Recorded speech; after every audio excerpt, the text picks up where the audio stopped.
Salut. Oh, désolée, je suis fatiguée.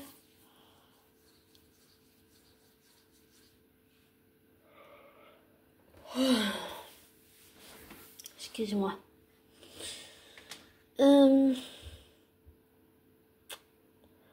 Alors, comment dire tout ça?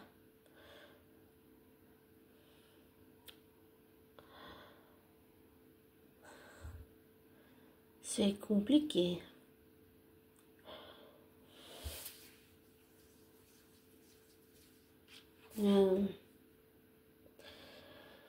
Je suis comme beaucoup le procès de Sean Combs Study.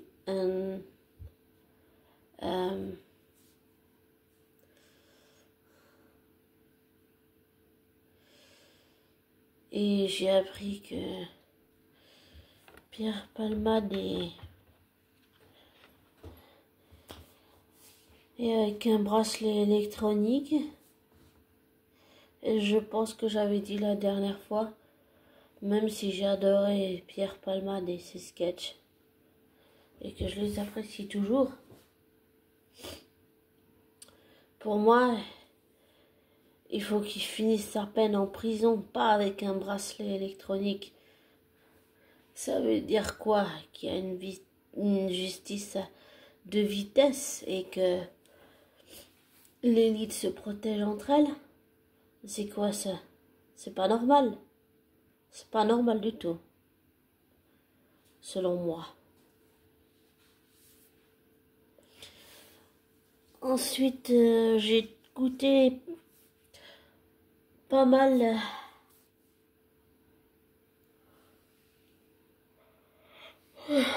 pardon. J'ai écouté beaucoup les témoignages, les témoignages, les contre-interrogatoires. Mais quand j'écoute les témoignages, c'est dur. C'est quand même éprouvant à écouter. Mais parce qu'il y a certains passages, ils sont tellement, disons, explicites sexuellement que, en fait, eh ben, ça m'a fait vomir carrément. Donc, tu me diras pourquoi j'écoute ça, mais parce que j'ai juste besoin de comprendre comment un crime, quelqu'un de monstrueux peut faire ça à des femmes et à des hommes. Dans ma tête, j'arrive pas à comprendre comment on peut faire ça. On dit que le corps et l'esprit, ça fonctionne ensemble. Comment lui, il a réussi à faire une chose pareille? Et pourquoi faire ça? C'est inhumain. C'est horrible. C'est cruel. C'est sans foi ni loi. C'est sans humanité. Et concernant l'affaire Blake Lively Baldoni, eh bien, 2 minutes.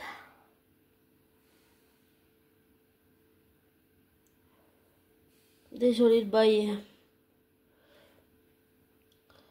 Ben, ça aussi, je continue de suivre. D'abord, au début, j'ai cru, j'allais dire oui. J'ai tout de suite cru comment Blake Lively. Mais après, en faisant des recherches et en écoutant Gossip Girl qui fait un excellent travail, et puis aussi en lisant des commentaires, des choses comme ça sous des vidéos, j'ai appris qu'elle a essayé de monter toute l'équipe de Gossip Girl contre l'acteur Penn Badgley. Donc en fait, elle reproduit ce schéma et elle le fait avec quelqu'un, avec un jeune homme, même s'il est marié et qu'il a des enfants. J'allais dire, Justin Baldoni, c'est un jeune homme qui est presque il a de l'expérience, mais pas assez pour contrer quelqu'un comme Blake dans son métier. Je pense sincèrement elle a profité de sa confiance pour abuser de sa confiance.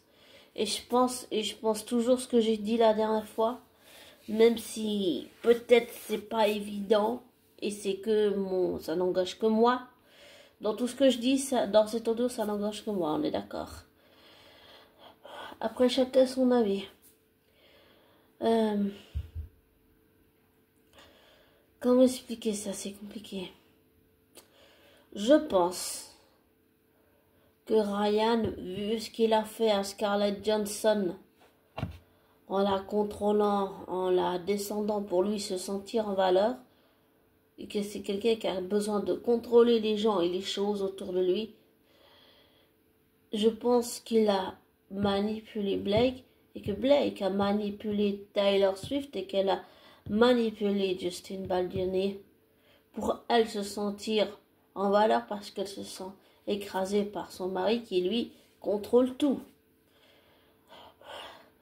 Ça, psychologiquement, c'est vraiment pas bon. Et je n'ai pas aimé la façon dont elle a vendu le film Into the Weavers. J'ai détesté et ça m'a énervé. Je pensais qu'elle le ferait différemment, mais non. Et après, toutes les exigences qu'elle a eues, et ce que je comprends pas, c'est où sont les preuves, Blake? Dis-moi, Blake Lively, où sont tes preuves? Parce que Justin Baldoni, il a apporté toutes les preuves. Toutes les preuves que tu n'as pas su montrer, lui, il les a apportées matériellement. Alors, obtenir des preuves illégalement, ça, c'est criminel, je trouve.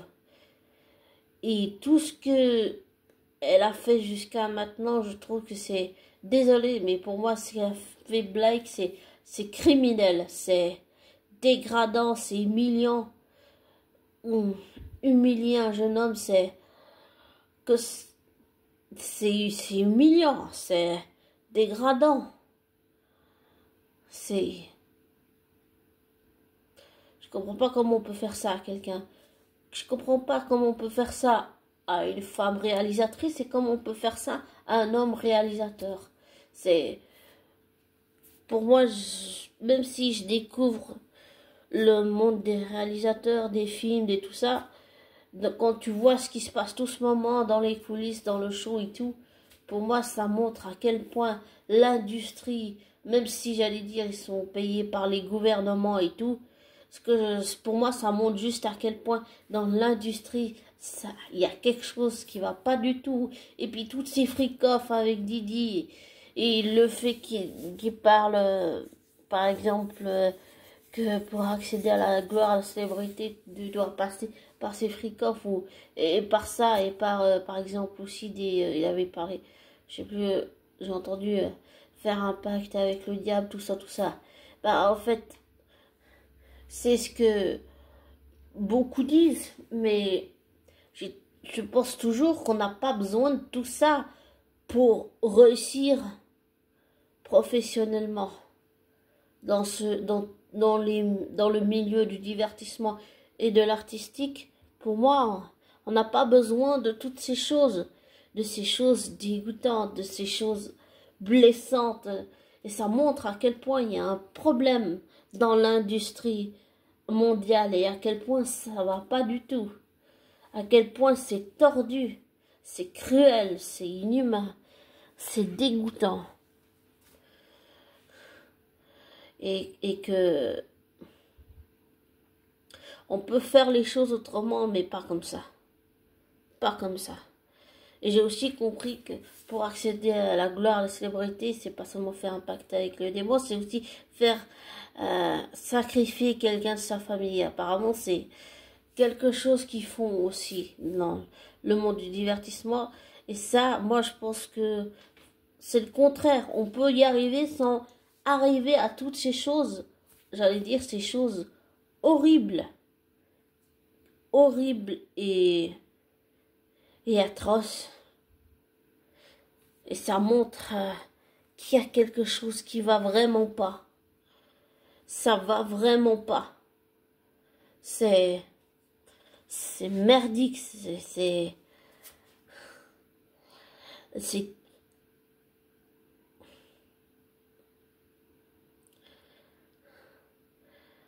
c'est inhumain. Et c'est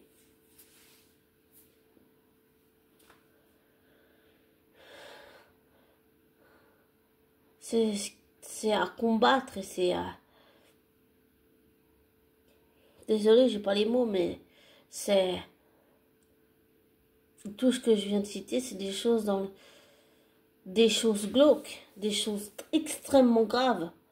Et je pense qu'on n'a pas besoin de tout ça pour arriver à construire une carrière, je veux dire, à l'international et des choses comme ça. Je pense sincèrement qu'on n'a pas besoin de tout ça.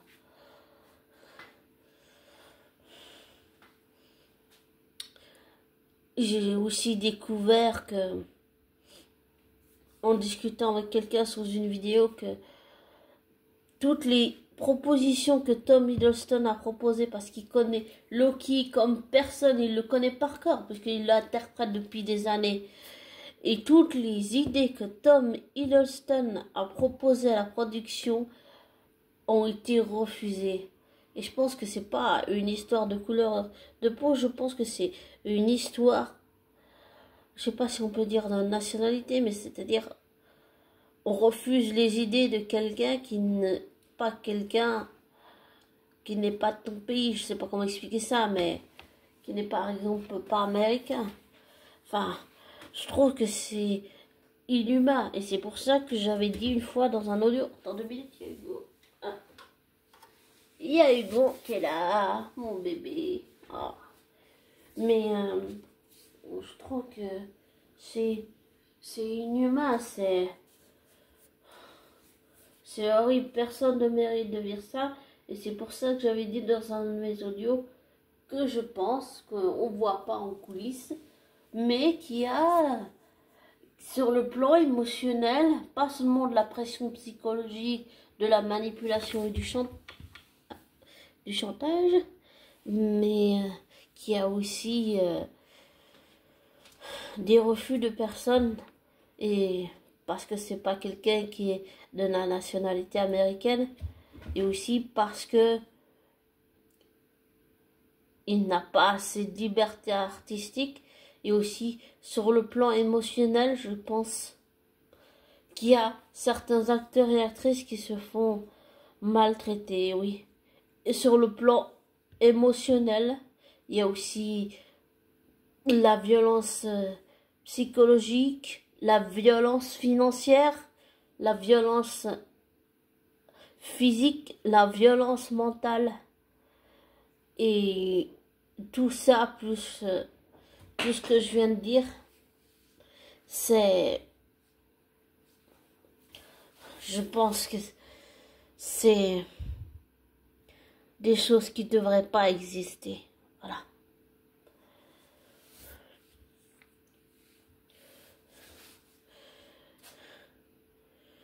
Et c'est... Je comprends pas comment on peut faire ça à un être humain. Et je parle de toutes ces affaires et de tout ça parce que ça veut dire, ça montre à quel point il y a un problème dans l'industrie. Et tout ce que je viens de dire, il y a de la violence. Il y a de la violence sûrement financière, il y a de la violence physique, il y a de la violence émotionnelle. Et de l'agression aussi, beaucoup de l'agression. Et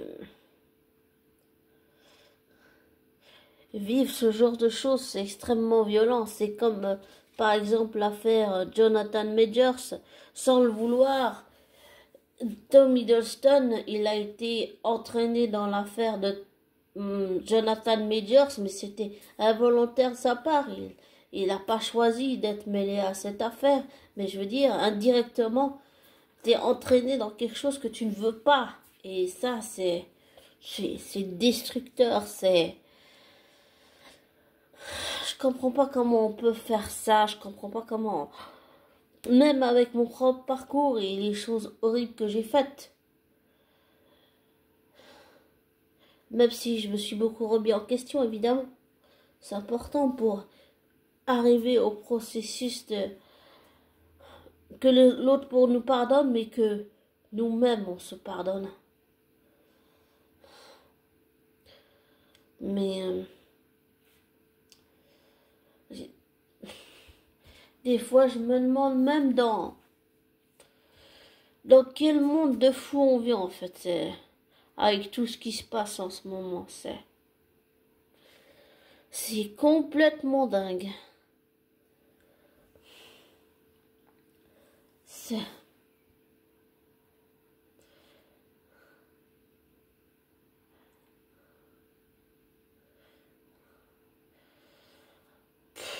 Je comprends pas.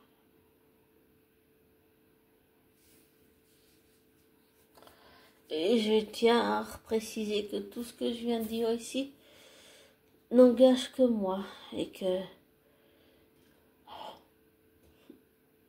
que comme je te dis toujours,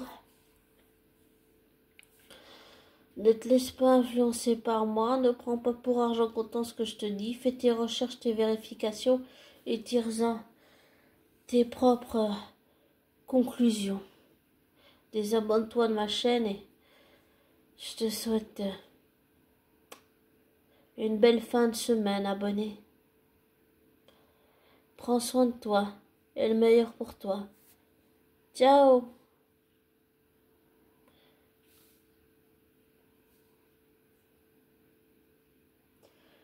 S'il y a quand même une dernière chose que je voudrais ajouter, c'est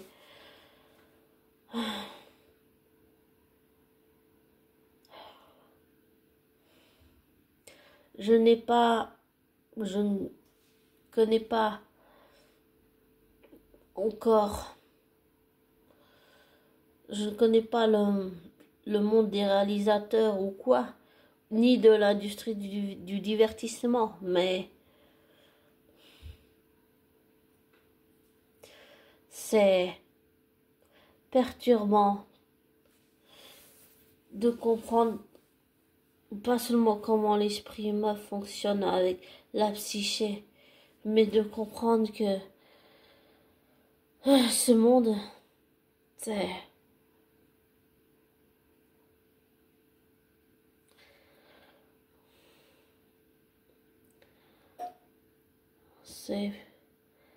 c'est dingue ce qui se passe en ce moment, c'est perturbant. Et bien sûr, le procès de l'État contre Sean Combs, ça me rappelle le procès Amber Heard et Johnny Depp. Et c'est perturbant et disons, pour moi sur le plan émotionnel douloureux, mais je le regarde parce que je suis ça depuis le début et parce que j'ai ce besoin de comprendre comment quelqu'un d'aussi monstrueux peut faire ça à un autre humain, parce que c'est quelque chose que je ne comprends pas, même avec mon propre passé sombre, avec le fait d'avoir entré par effraction chez la voisine de mes parents, d'avoir volé de l'argent à mes parents pour une fille parce que je me faisais raqueter à l'école, d'avoir harcelé ma flamme jumelle qui finalement a déménagé. Oui, j'ai failli tuer mon chat, j'ai failli tuer mon chien. C'est des actes horribles, criminels que j'ai commis. C'est des actes criminels que j'ai commis. Et même avec mon propre passé sombre, j'arrive pas à comprendre comment est-ce que Didi a pu faire ces choses monstrueuses, cruelles et inhumaines. C'est tout aussi criminel. Et pour moi, c'est la prison à vie. On peut pas laisser sortir ce genre de personne pour qu'ensuite il aille faire disparaître quelqu'un parce que ça le dérange, en l'intimidant, en le menaçant, en disant ah, si tu parles, je vais te dévoiler ça parce que j'ai des vidéos sur toi, faire de la pression, faire du chantage, de la manipulation. Et je pense sincèrement que Tupac et Kim Porter se sont fait tuer juste parce que ça dérangeait Didi. J'ai compris que dans l'industrie, tu dois sacrifier des gens autour de toi pour pouvoir réussir, mais c'est horrible. C'est horrible. Et que si quelqu'un te dérange, tu le tues pour avoir le champ libre. Mais c'est quoi cette industrie de meurtre? Désolé, mais c'est des meurtres pour moi. C'est des meurtres. J'arrive pas à comprendre comment il a pu faire une telle chose. J'arrive pas. Je comprends pas. Je comprends pas. Et tous les témoignages que j'écoute des femmes qui se fait agresser, ça m'a rappelé un jour un gars que je connaissais, que j'avais appris à connaître. On a un peu parlé et tout. Pas mal. Et en fait, un jour, il m'a embrassé avec la langue. Et sans que je sois d'accord. Et même si ça l'était pas, je l'ai vécu comme un viol. Voilà. Et quand j'ai écouté les témoignages de ces femmes, c'était horrible.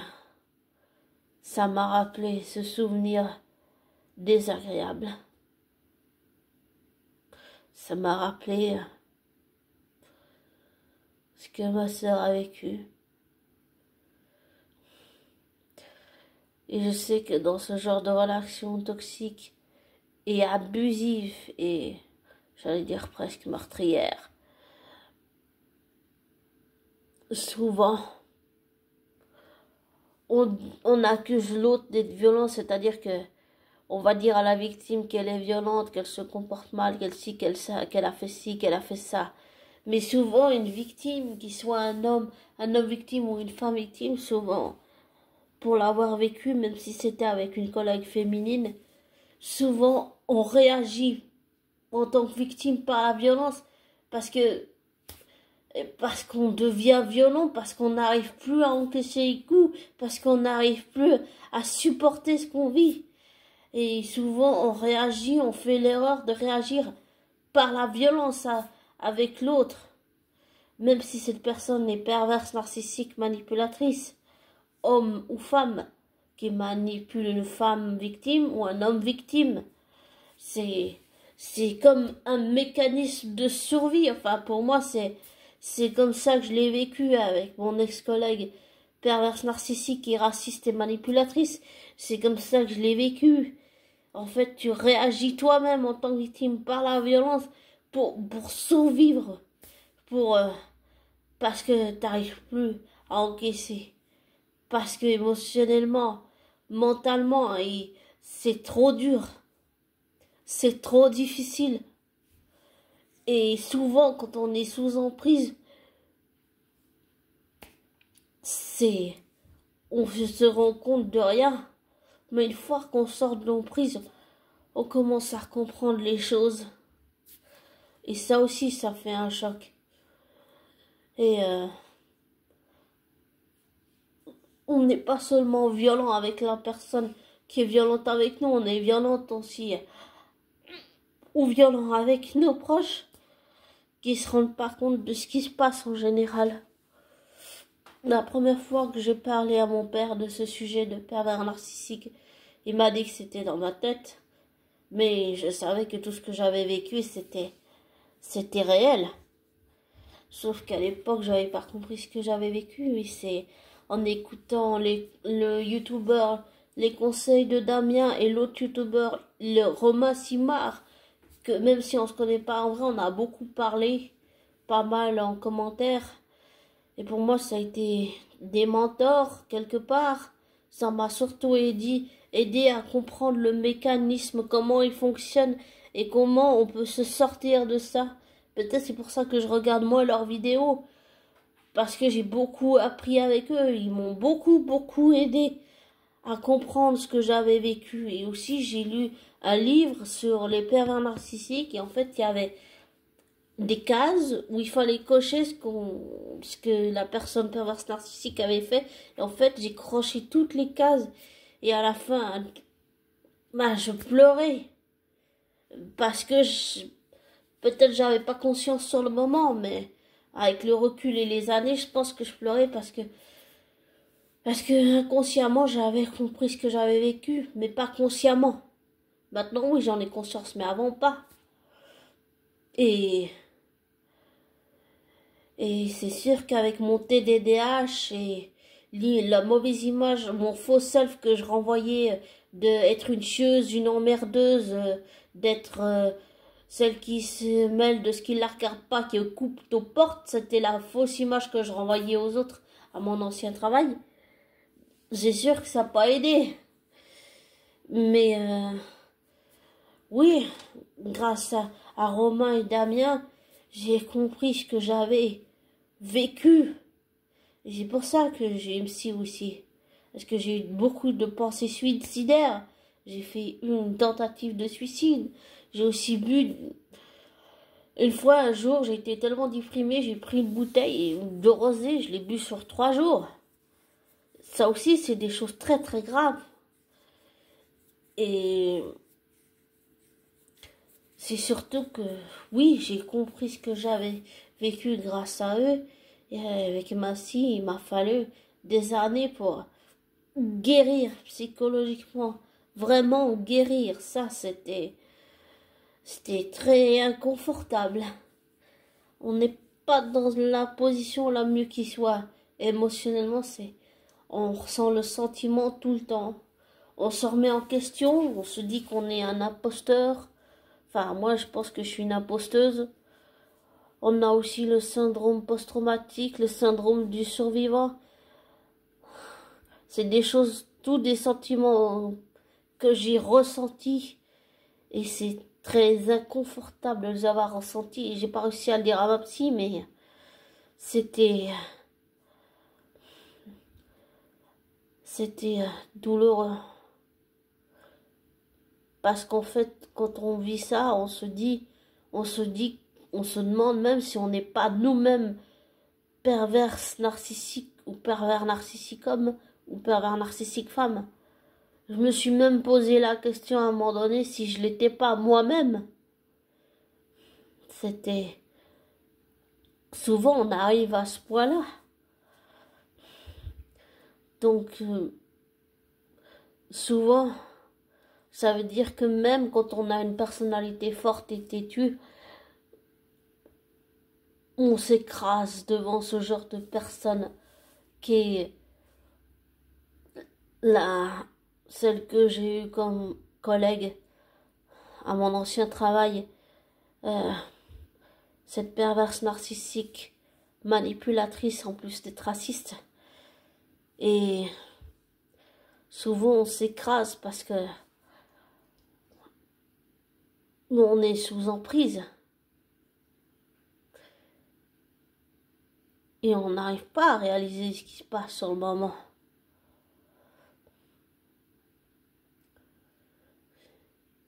Et ça, c'est ce que j'ai vécu. Alors oui, je comprends tous les gens qui témoignent. L'emprise, c'est quelque chose de terrible. Vraiment de horrible. Et c'est la pire chose que tu puisses dire à un homme victime ou une femme victime, c'est pourquoi tu n'es pas parti dès la première gifle, dès le premier red flag. Pourquoi tu n'es pas parti? C'est la pire chose qu'on puisse dire à une victime.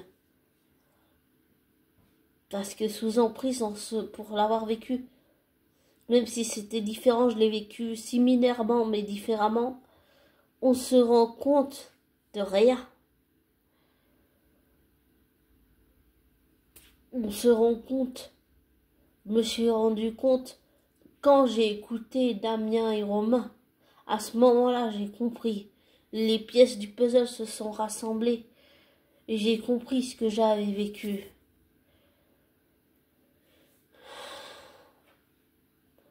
Ça a été... Ouh. En même temps, je devais affronter que que j'avais harcelé ma flamme jumelle, et jusque chez lui, que mon prof de guitare était décédé, et que cette collègue, perverse narcissique, avait aussi monté les collègues contre moi, et aussi mon référent de travail, elle l'avait monté contre moi. Désolée. Et le piège, il s'est refermé comme ça. Il se ferme d'un coup. T'as pas le temps de réagir. Alors oui, je comprends tous les témoignages de tous ceux qui témoignent, qui ont été sous l'emprise de Didi. On se rend compte de rien. C'est une fois qu'on n'est plus sous emprise qu'on comprend les choses. Et à quel point c'est douloureux.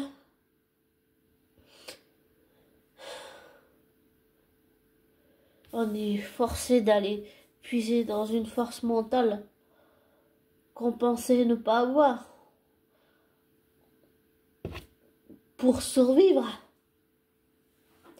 Et c'est pour ça que je dis souvent, pour l'avoir vécu, une victime, même si on l'accuse de violence, souvent elle réagit par la violence parce que elle supporte plus. C'est trop difficile. C'est dégradant, c'est humiliant. Et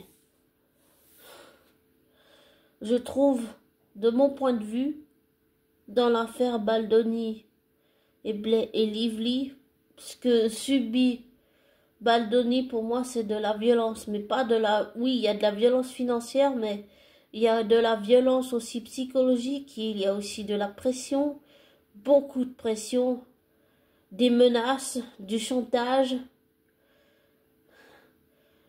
Je sais pas si on pourrait dire ça, mais c'est de la violence. C'est la violence du divertissement, ça. À quel point dans l'industrie on peut être violent les uns envers les autres, même dans ce milieu-là. Ça montre que ce genre de choses ne devrait pas exister. Qu'on peut ne pas être d'accord avec quelqu'un, mais que ça soit aussi violent, c'est...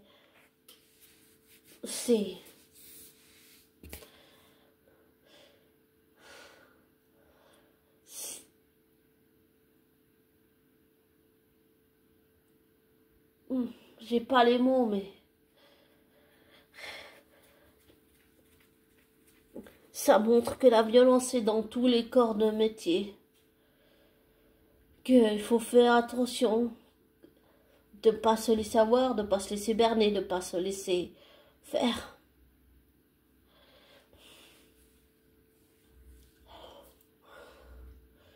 Et Blake Lively, qui n'a aucune expérience dans la réalisation, bien que j'en ai aussi aucune, elle en a aucune. Aussi, elle voulait prendre le contrôle parce que... Et ça, je pense que ça a dû être au niveau psychologique extrêmement violent pour Justin Baldoni, qui tenait à respecter le film, à respecter l'histoire et ce que ça raconte. Et j'imagine que ça a dû être très violent pour Justin Baldoni de voir qu'on lui avait arraché quelque chose qu'il était en train de construire.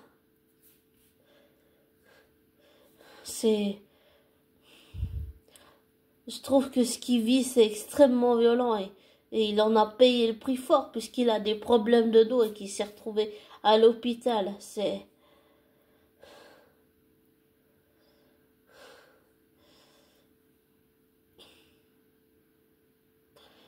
tous ces sujets abordés dans cet audio, ça montre à quel point la violence est partout et qu'il faut faire attention.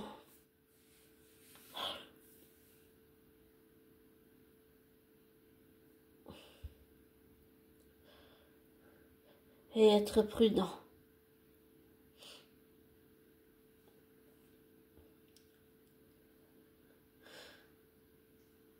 et prendre des précautions juridiques et judiciaires et avoir de bons avocats dans ce monde de requins.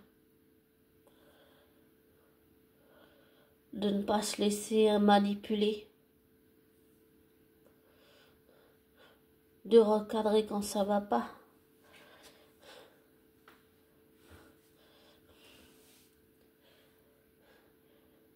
Et je me demande juste si quand les violences dans le monde un jour finiront, quand est-ce qu'elles vont finir? Quand les violences dans le monde contre des enfants, des adolescents, des gens vieux, des gens gros, des gens gras, des gens qui ont un grand ventre comme moi par exemple, un gros ventre comme moi par exemple, ou qu'on correspond pas aux critères de la minceur par exemple, ça aussi c'est de la violence, de la violence, la violence dictate de la minceur. Ça aussi c'est violent parce que ça participe au fait que les gens qui sont physiquement comme moi ne s'aiment pas, ne s'apprécient pas. Par exemple, je pense que personne ne peut m'aimer, personne ne peut m'accepter.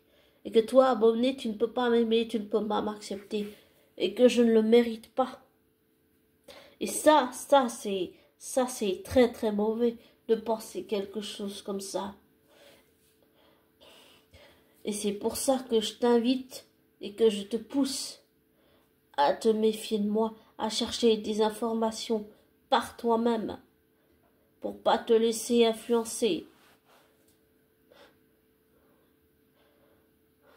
pour pas que tu prennes pour argent comptant ce que je te dis, pour que tu te fasses ta propre idée de la situation ou de l'événement qui est en train de se passer. Et je ne suis pas un exemple à suivre, crois-moi. Je suis, j'ai envie de dire, le pire qui soit, avec mon passé.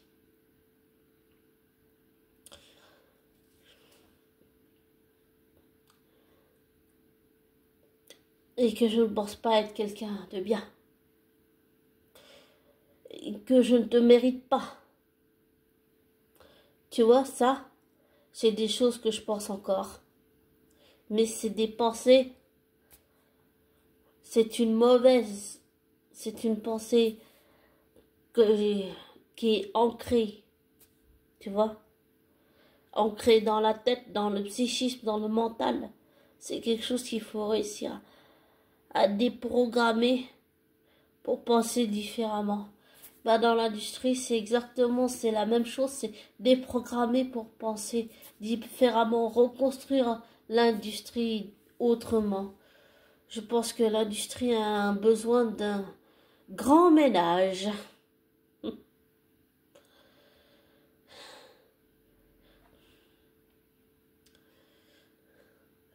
Je sais pas comment je pourrais qualifier ça, mais je dirais que sur Justin Baldoni, c'est de la violence de...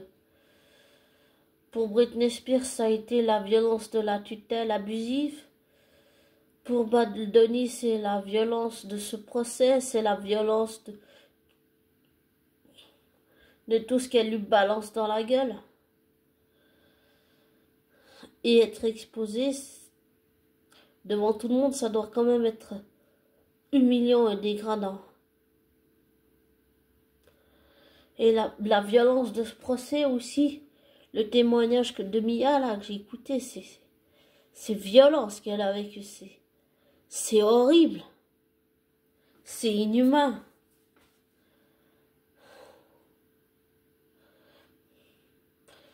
Je pense qu'on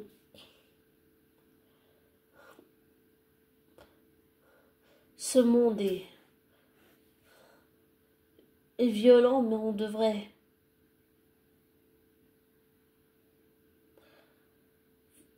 comment dire? Je me demande juste quand quand est-ce que... Désolée, mais j'ai des moustiques et puis ça me dérange. J'aime pas les moustiques. Mais je me demande juste quand cette violence, quelle qu'elle soit dans le monde entier, quand ça va s'arrêter.